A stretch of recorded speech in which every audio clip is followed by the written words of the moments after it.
Hi, and welcome to Reading Loons, where we yap about romance books and fangirl over our, it's just me today, favorite authors. Holly couldn't join us, so bear with me while I'm going through my script. That is meant for two.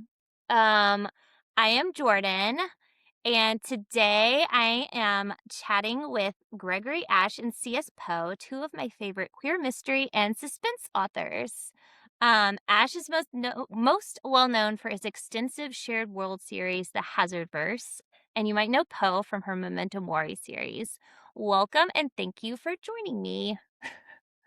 Thank you for Thank having us. you.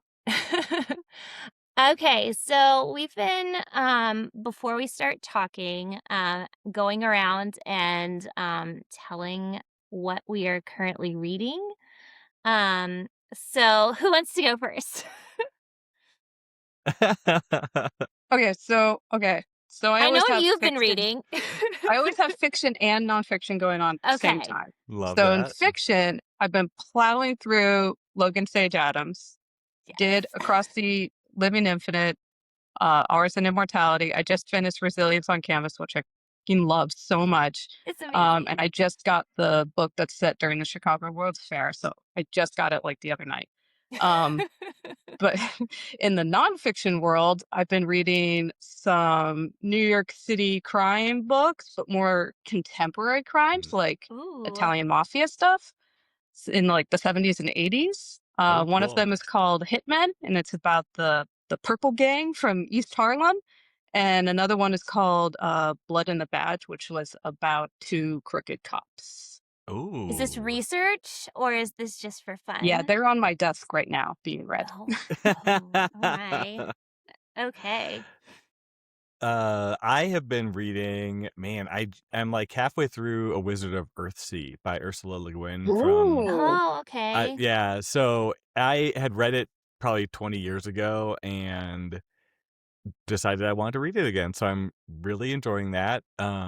It's so gentle and it's like a nice escape from the other book I'm reading, which is Mindhunter.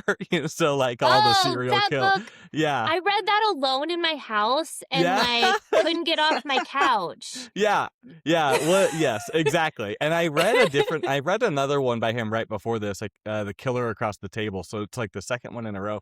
So like I'm just like going back to Earthsea every night before bed so I don't, Like, calm. like so I can actually So you can sleep. sleep. So you have a Yeah. Yeah, certain kind exactly. of dream. Oh my Exactly. gosh. Fun. Um, What well, about you? What are you? I Yeah. will tell Yeah. you what I am currently Yeah. reading. So I am finishing up, oh gosh, A Bone in His Teeth by Kellen Graves, an Mm. audio for my book club. It's like this atmospheric merman, Oh, but it's kind of like horror romance. I don't know. It's really okay. Horror creepy. merman. I don't know. It's Yeah. horror merman. Yeah. That's cool. Um Yeah, and then I just finished a book and I'm about to start an early arc that I can't actually talk about. So I'm very excited Oh, about that's that. exciting. Yeah, I Not to haven't been arc brag, reading, but but I can't even Yeah. mention the name. it's Yeah. kind of a big deal. That is really It's cool. really not. I'll talk about it eventually. It's really hard for me not to talk about it because I want Yeah. I want Yeah. to. But yeah, cool. All right. Well, let's jump right into these questions. So when I was putting these together, I realized that I don't know very much about your author story, like how you started. Poe, I know your background is a historian, and Ash, you're a librarian, right? Yeah, I'm a high school librarian. Yeah. Have you always wanted to be an author, and how did you start out? What one of you go first, I guess. Right, Do you you want can to, go yeah. first. I was gonna say, how did I start out? Badly. Like that's the Yeah. answer. So yes, I have always wanted to be an author. I mean, I was writing like novel length stories in middle school and forcing Oh, them on my wow. language arts teachers. Yeah, who like I think I at the time I thought she was so she was so kind to read them and like give me feedback on them. She really was. But I did also later learn she had a drinking problem, so like I don't know if there's like if it's A causation correlation. or correlation. Yeah. Um But yeah, so like I think I wrote a lot up through high school, took a break in college, and came back to it when I was 25 because I was like, I really want this to be part of my life, and I had a quarter life crisis, and so As one like does. about yeah, and about 10 years later, I had Pretty Boys come out, and well, no, gosh, longer than that, I don't know. I'd been writing seriously, I think, for about 10 years by when Pretty Boys came out, and so, um, that was kinda when my career started, I would say. So Greg and I are gay married, Yes, and that's Yeah. we true. have Yeah. the same Yes. background because been writing seriously since middle school, always wanted to be an author, had a Yeah. teacher who, God bless, also read them and was like, "Yeah, they're great." They were Yes. not. Wrote seriously all through high school, took a break during college, had a quarter life crisis, Oh my moved gosh. to Japan, Okay. decided again that I wanted to pick up writing, Love it. did, and then in like 2015 is when I was professionally published. But yeah, Was that the first Snow and Winter? no, that was just a No. short story. Snow and Winter Oh, came Oh, out in okay. okay. 2016, came out the following year. Oh, cool. So I could have just asked one of you and you could just give me Right. the same Same story, answer. basically. Yep. Yeah, like Yes. that's so I love funny. it. Um, okay. This one I I'm gonna ask this one question first, and then I have follow-up questions for each of you individually. So how did you come up with the ideas for some of your series and characters? You can pick one or talk about them in general. Do you wanna Greg, start, you go Poe? 'Cause first. I start Oh, you Poe, want me you to go go first. first? No, go ahead. Okay. Go ahead. About any story series? Whichever you think is most interesting. I don't know. We know which one they wanna hear I about, mean, Poe. They the want You to know hear which about one they Memento. wanna hear about. the um, fans do. Honestly, I don't know. The How I came up with the idea for Memento Mori is a lot more complicated. Um, Ooh. how I came up for Snow and Winter is a lot more straightforward. Do Because both. I want to hear Yeah, the both.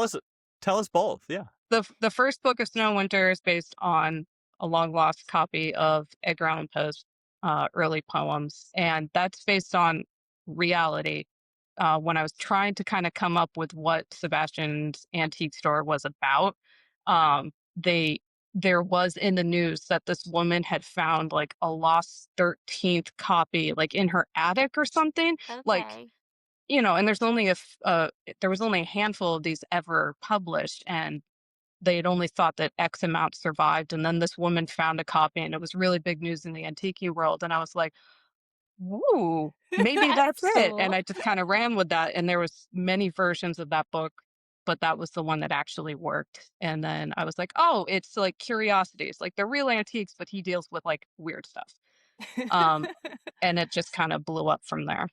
Yeah. And that's my answer. Oh, you get so now you gotta so tell what us about yeah. Memento Mori? Yeah, where'd that come from? Ugh, it's not as straightforward. It was a whole bunch of, like, sort of really, like, different vague concepts, like, I love morning history. I wanted to do something with that.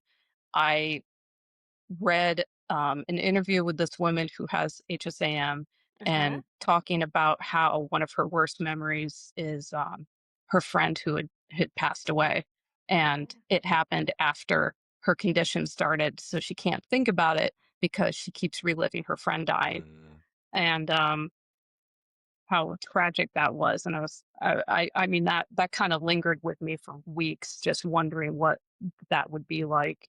And then, I read a book by Stacey Horn, and she had actually got in to interview the cold case squad of the NYPD and actually, like, shadowed them for a long time and is still friends with one of them, and I got to meet one of the officers very briefly, and, I was like, "How can I combine all of this?" And you Yeah. did. And I Yeah. did. And you made it work. What Which about you, Greg? that's well, I was gonna say, but that's I think a lot of authors will sympathize with that or relate with that or whatever verb we wanna It's use, rarely because I think straightforward. it's hard sometimes it's a lot of things cooking, and then all of a sudden they gel, and then Mhm. you're like, "Okay, this is actually something." You know, it's not Yeah. but it's not necessarily one thing right away. I mean, so Pretty Boys, which is the first book in, the Hazard and Somerset mysteries, is based on a true crime story, and so it's about a young gay man in Missouri who is murdered, and then after or in the process of the investigation, they find out that he was having an affair with a married police officer, and so it happened at the University of Missouri, which is the big, flagship school of the Missouri university system, which is and when I live in Missouri. So like all these things were kind of really interesting to me. And I was thinking about what it would be like if it was a gay detective who Uh-huh. would be the one looking into that murder and if the investigation would have proceeded differently. And so then that kind of combined with what if he had to move back to his hometown where he ends up being partnered with his high school bully. And so that's kind of, but it really started with the true crime, and then grew out from there. That's Very awesome. cool. Yeah, Yeah. I love that. Okay, follow-up questions for both of you. I'll start with Poe. How did you the question is how did you make Doyle the swooniest man in literature? But really, like, Yes. where did you come up Yes. with Doyle? Answer the question. Yeah. Um, so I think what's maybe special about Doyle's character, and not that I don't write these kind of characters in a lot of my books or that other people don't write them, but he is and he consciously chose to be very soft when he could have lived very hard. Hmm. Mhm, He without spoiling the series, of course, it takes like 4 books before he even touches on it, but he's got a lot of generational trauma, and he actively chose for it to stop with him. mhm. And I think there is a lot of courage in that kind of vulnerability, and not only is he vulnerable about it, but he actively shows it to Larkin. He shows Yes. it to him, he talks about it when he can, and he says when he can't. And I think that people relate to that because everyone carries some kind of trauma with them. Doesn't have to be as heavy as his, but everyone relates to that, and everyone relates to being vulnerable and being afraid to show that. And when you see, this attractive 6'4" artist be vulnerable, you can't help but, I guess, be attracted to that, and that makes him a good romantic partner, in my opinion. It's true, it's true. Oh, Um, absolutely. Yeah, absolutely. Greg, yours is a little less serious. Why are you always sending your characters to the hospital? Every book. Okay. I did it doesn't have it it's not every book. Oh, that's true, I It that's is grew true, in out the of that's it. true. series for sure. Yeah. Yeah, it's pretty close. It's pretty close. You know, if we're talking about moments that we ourselves enjoy and we hope our readers will enjoy it, I love a hurt comfort story. I do And love the scenes. yeah, I mean, there's just something and Greg takes hurt literally. yeah, Yeah, there's a lot of ways he to do took it. Kurt Comfort and ran with it. Yeah, right. Yeah, that's could be my tagline, and I should borrow that. But yeah, I know that I had to kind of tone that down or like Hazard would be in like a wheelchair by some point, if it kept going in that direction. So because somebody did, I think one of my readers one time did one of those like anatomical drawings of all the Oh, the injuries, injuries. and I was like, oh yeah, he probably does need to have fewer injuries going forward. Give the man a But I do love break. hurt comfort. That's where it all starts at least. Yeah, yeah, I do love those scenes. Um, Either one of you can take it or you can both answer this. Can you tell us what it's like to write in such a niche subgenre as queer mystery and suspense? Do people have different expectations for your books? I don't think people have different expectations. I think some people are surprised that it exists. It is very niche. Yeah. Yeah. Yeah. Um, I've been to a brick and mortar store in Philadelphia a few times now called Thriller-delphia. They do horror, suspense, mystery books and stuff, and they've hosted me a few times. Really cool shop if you're in the Philadelphia area. And just I was there on their indie bookstore day, and a lot of customers coming in, and just kind of the number of people who were like, "Oh, cool, like a murder mystery," and I was like, "Yeah, but the detectives fall in love," and they're like, "Oh, Oh, that's a thing, okay. okay." Like, I don't think it Yeah. occurs to a lot of people that one, detectives can have a love life and you could still tell a good story, and two, that it exists in gay format. Hmm. Mhm. I certainly Yeah, didn't I know until think recently. I'm sorry, what were you saying? Oh, I just said I didn't know until recently, but there are Yeah. quite a few of you, so Yeah. I think, I've mentioned this in other settings, but I think one of the things that, um, a lot of readers bring to it that isn't always true for especially for me and Poe, is that it's gonna be romance forward in, Yeah.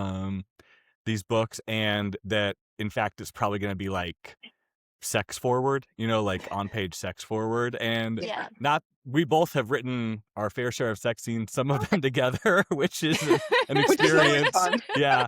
Uh, but I think both of us try to write mysteries first. Right. And Mhm. The I mean, romance we can't happen without the mystery. Yes, right. yeah. Yeah. So I think that's one way that I think that's one of the complications of writing in the genre that we write in. Mm. That makes sense. Um, Going a different direction, you both primarily write mystery and suspense. If you could write in another genre altogether, what would it be? Well, since we're gay married, we're both gonna write urban fantasy, apparently. Could Yeah. you please? I That would be I think amazing. I mean, that's what we had talked about last year. I don't know if that's still the plan, but we, like, randomly said to each other, I think didn't we text I me or mentioned something? it in a newsletter, I think. Yeah, And and maybe I you texted you, and I was like, yeah, "Are and you you're like, kidding "You're me?" writing urban fantasy?" I'm like, "Well, it's on my list. I'm Yeah, doing it too." And then yeah, we, like, briefly talked about our ideas because I think they're yeah, still kind of, like, formulating. yeah, Are they surprisingly similar? Yes, they are. yes, as Makes always. sense. Yeah. Oh my Um, gosh. no, I don't I just thought that was funny because we do tend to do a lot of the same, like, not really ideas or even execution, but we just tend to, like, be in each other's orbit a lot. Yeah. And, Mhm. A lot of times without telling each other too. It's just kinda like, yeah, It "Oh, just and here we go happens. yeah, again." yeah. I don't know what others. I mean, so I do write primarily mystery.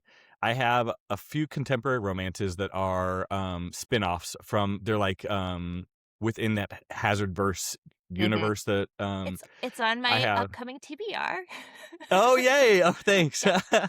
And then, I have some horror, I have some, like, paranormal, so I don't I usually list myself as, like, mystery, romance, and speculative fiction, but I think the next one I'm gonna try will probably be urban fantasy, so I love that. we I'm shall see. excited about Yeah, that. thanks. Yeah.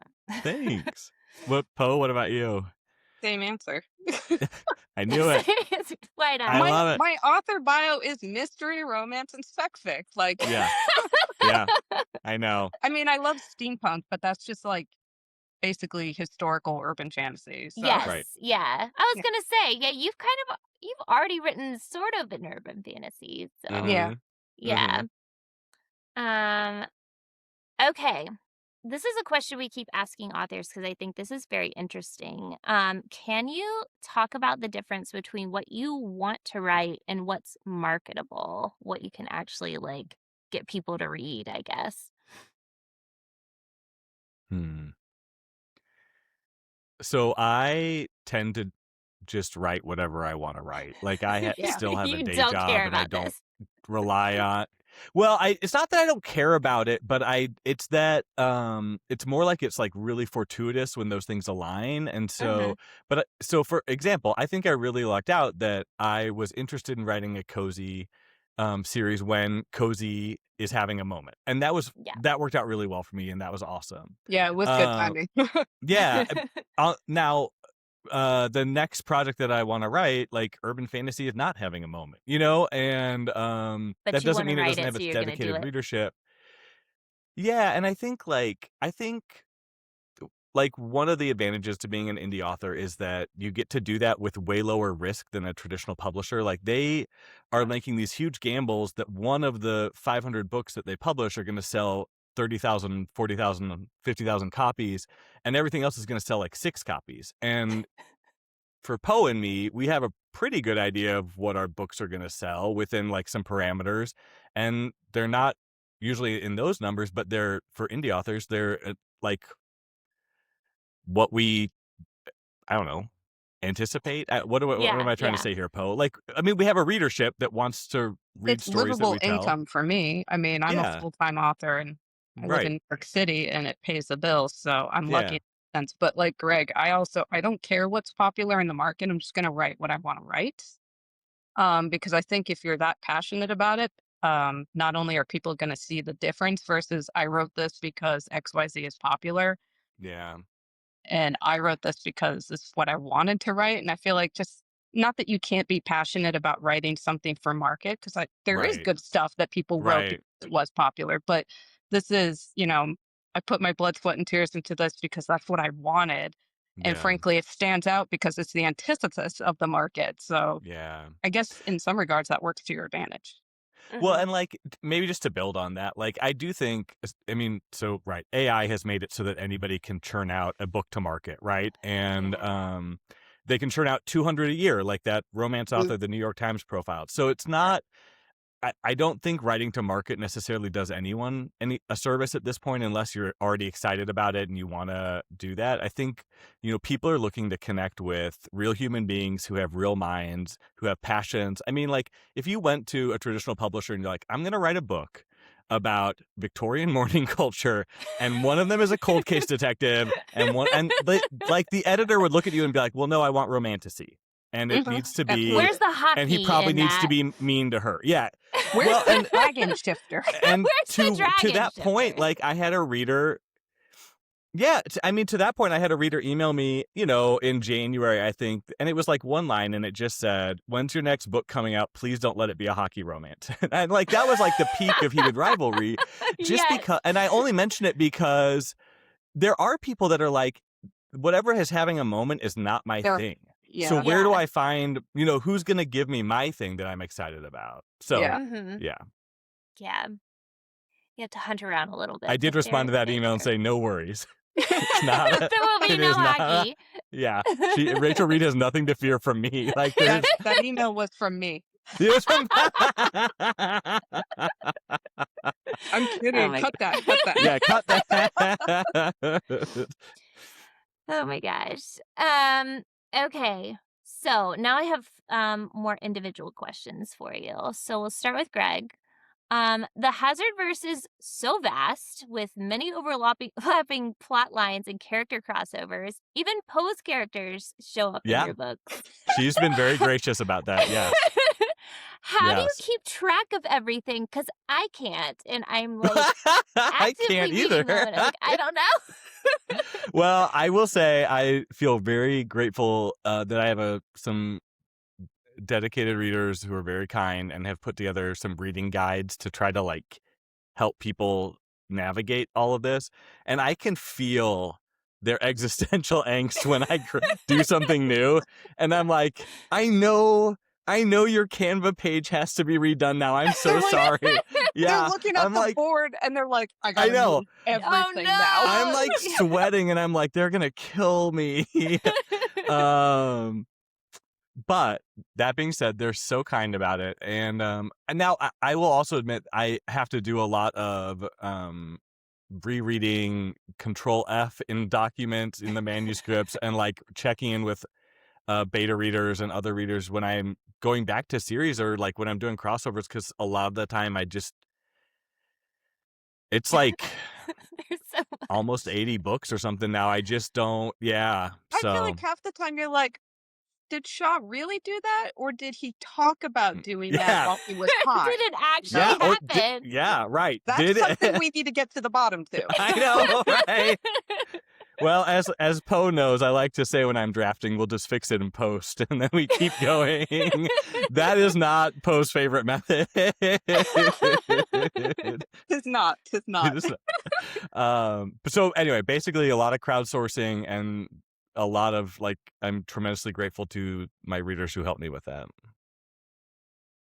Um, yeah, oh gosh, I skipped a question. I'm gonna come back to that because I just thought of like I didn't get the Yeah. answer to this question. Okay, I'm gonna ask Poe your question. Um, your interest in history is obvious through many of your books. What's an obscure historical reference that you'd love to write about or add to your books?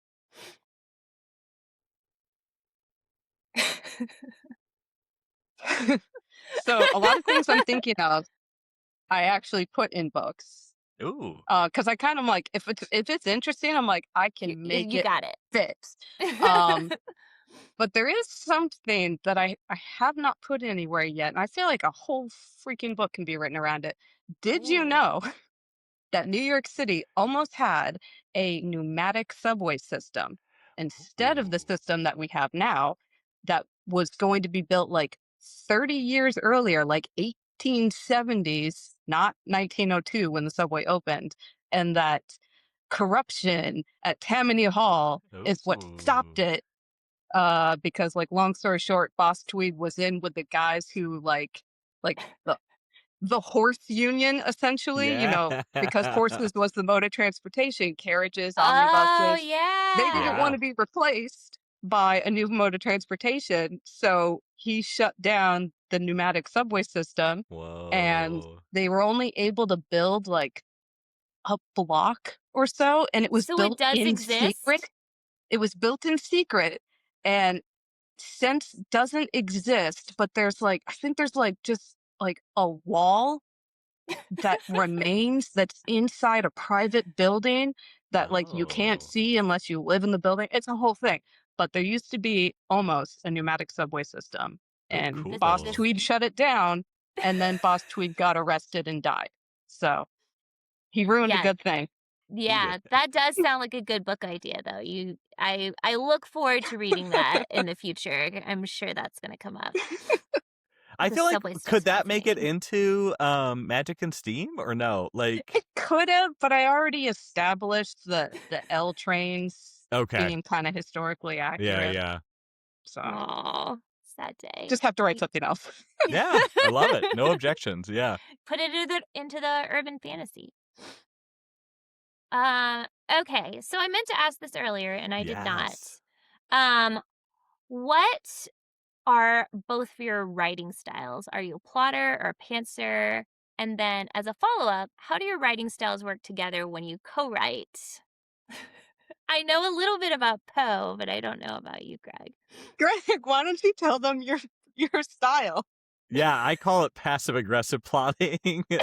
Okay. Mostly because Poe does not like to plot for the most Right. part.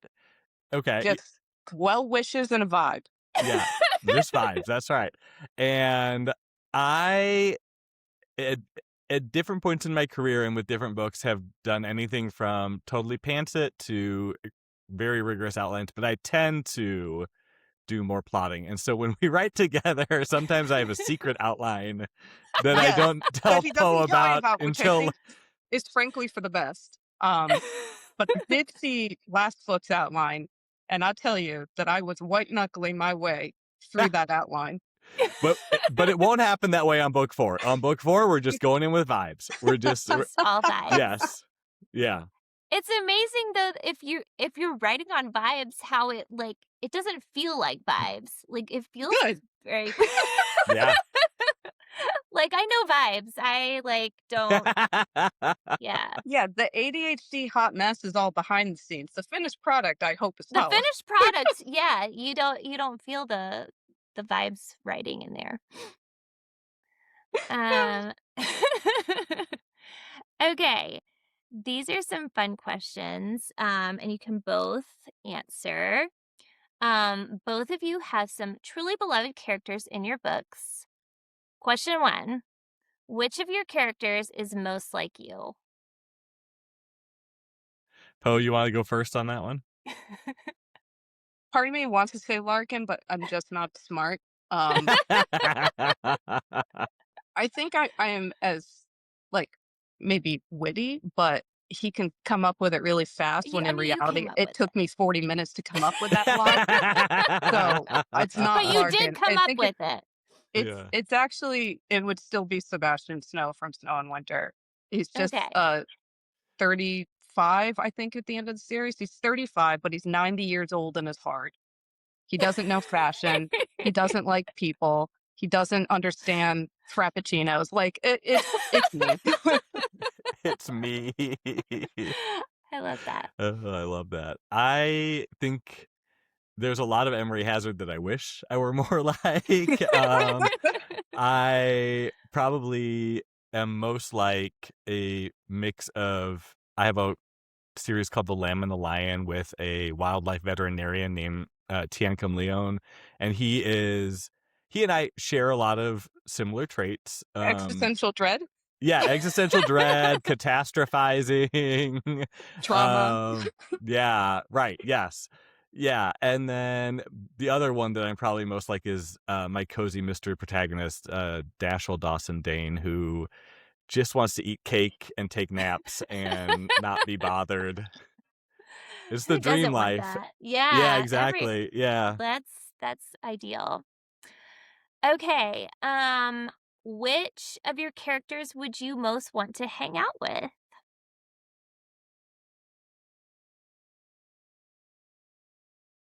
Oh, man. Take Um, your time. that's a good question. Yeah, let me think about this for a second. Do you know Okay, Poe? Do so you have your answer? he's a new character, but in Ooh. Memento Ooh, Mori 4, I accidentally introduced an ADHD golden retriever yes, I Love named it. love Val it. Hackett, and Yes. then I accidentally, like, fell in love with him. Um, so he was originally killed in the first version of the book, so I I'm brought him back very to life glad you because did I not kill him. realized after writing that, I was like, "This is a bad idea." Yeah, So I he's changed far the too whole endearing. ending.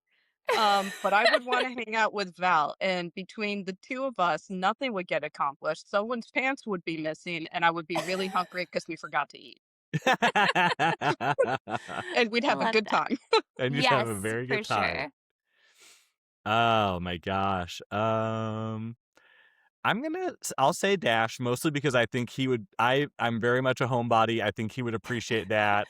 We could Yeah. like watch something on like binge something on TV, eat some good food. Take a He would nap. not care, take a nap. He would not care if I wanted to go home or if we just decided to hang out over the phone and we didn't Yeah, He actually see wouldn't each even other. and have you to hang don't out. Yeah, talk. exactly. So I feel like there'd be a lot of simpatico there. Like, yeah, it would be great. I love that.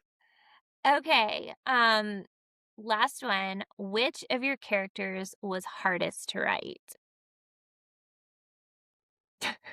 Oh gosh. Can you say all of them? Every That's In a sense, fair, that's it's always no. fair. all of them, but Yeah, no, let me think about it. I Um, I think Ira Doyle is the hardest to write. You would think it's Larkin because oh. there's so much research, but he's really not hard to write. I really Mhm, get into a flow with him. Yeah, mhm, And I can just even a lot of the short stories that I write and share on Instagram and Facebook, I'm writing those on my phone, which is not something that I do. I that's never crazy. have done that, but I can get into such an easy, like, thought pattern with him that I could Mhm. just write anything anywhere. mhm. But Doyle's really hard to write. I really have to sit and think about everything he says and does, because there's so much weight to it. So Yeah, I that think makes he's the sense. harder one. Gosh, I'm still trying to come up with a good answer. Let me just try to I have a paranormal series that has a character named Vi, and there's a lot of like suicidal ideation, Mm, self-harm.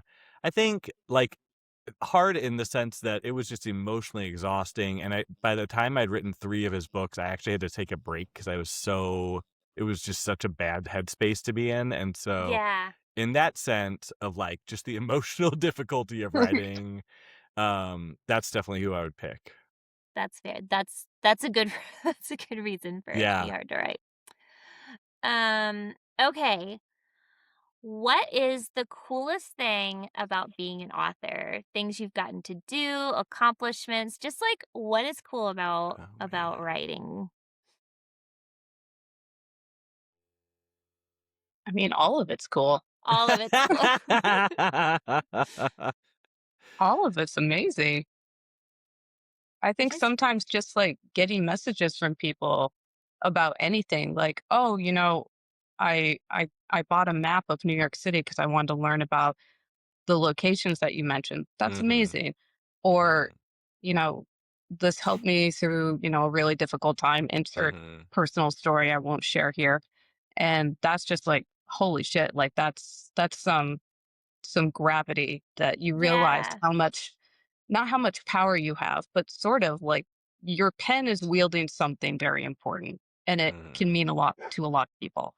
Um, some people who find their identities in your books, like getting just messages like that is usually pretty incredible to me.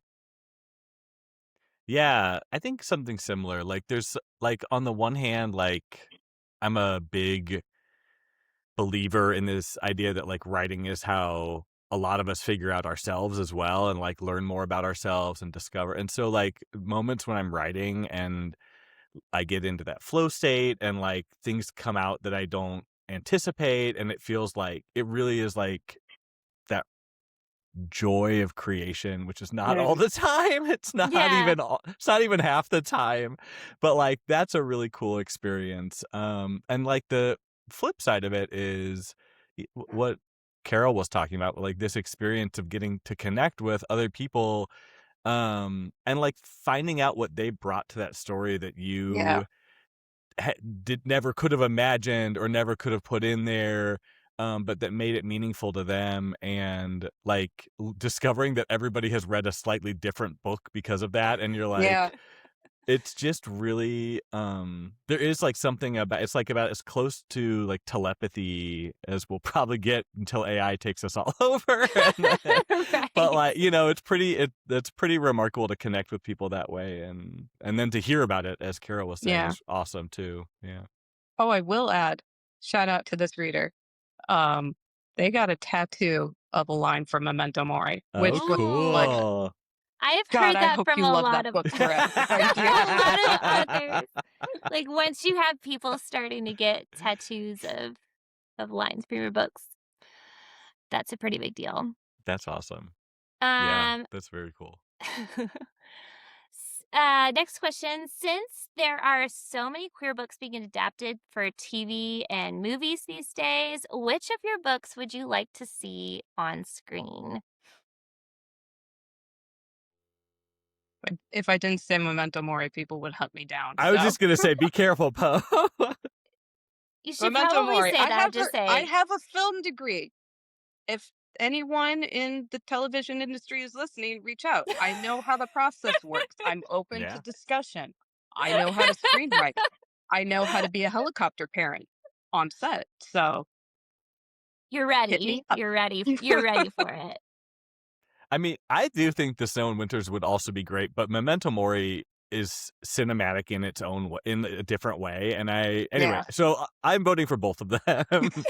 uh, I think I would like to see Hazard and Somerset on HBO and Yeah. The Last Picks on Hallmark. Like Last that's picks on the CW. You can yeah, pick us right. pick Yeah. channels, yeah. Yeah, well, you have to know, right, like, what are we looking at here? Yeah, So, there you go, yeah. yeah. Which would make the So best movie? Hazard and ooh. Somerset. Yeah, I think the first book could could be, they do maybe yeah. the first book, yeah, by itself. Yeah. But it's got to be the second one because that's my favorite. I do yeah, they're snowed in. I don't li like, a good So Oh, okay, good. so a yeah, that's movie perfect, it's like Clue. It's so good. Oh, Yeah, well, thank you. I think I read it like what? It's like 5 years ago at least since Yeah, I read that one. No, it yeah. was like when I was listening to the audio of it. Was like 5 plus years ago. It still lives rent free in my head. Thank you. I remember you texted me about that when you were Yeah, I listening know. to it, Oh so my thank you. god, the Yeah. audio of that one was so good. Oh. it's Tristan does such really a good it's job. really fun, yeah. Anyway, you guys know what I'll be re-listening to next week.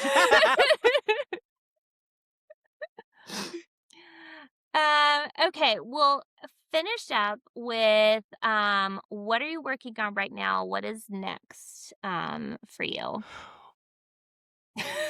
Yeah. Do you wanna go, Poe?